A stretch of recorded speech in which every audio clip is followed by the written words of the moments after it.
Hi there, I'm Brant Zip at Crocker Farm Auction, and I'm here to talk about a really great example of Binghamton, New York stoneware that we're going to be selling in our upcoming Spring 2020 auction of American stoneware and redware pottery. So my brothers and I have been handling American stoneware since we were children. My dad started selling it in 1983 and started collecting it in 1977. So we're really very familiar with all the different sorts of American stoneware from different areas, different makers, schools, etc.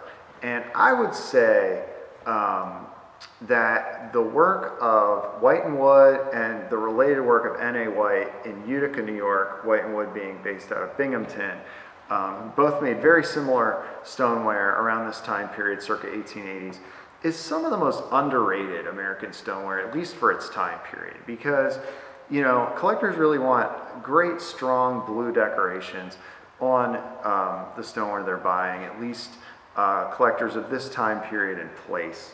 Upstate New York, New England stoneware from this time period. And White and Wood somehow were able to achieve a coloration consistently that really was unsurpassed by other potteries at the time period and was, in a sense, something that could be considered a pinnacle of its craft. It, on the light gray, tannish body of these vessels, they would achieve really great, deftly executed designs in this almost purplish cobalt that just leaps off of the vessel. So in this case, we have that happening, but it's on an inordinately large scale.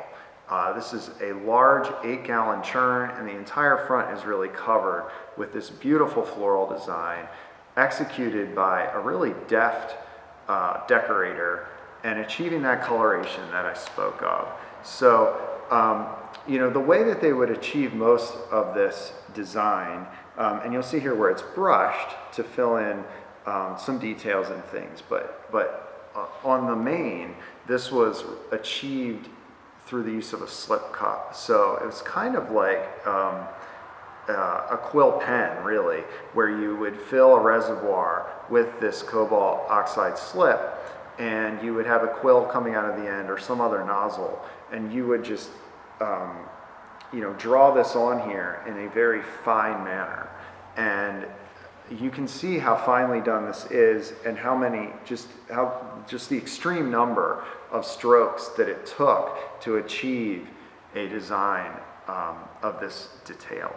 So at any rate, this has to be the best example of White and Wood's stoneware that we've ever sold, and we're very excited to offer it in our upcoming Spring 2020 auction of American stoneware and redware pottery.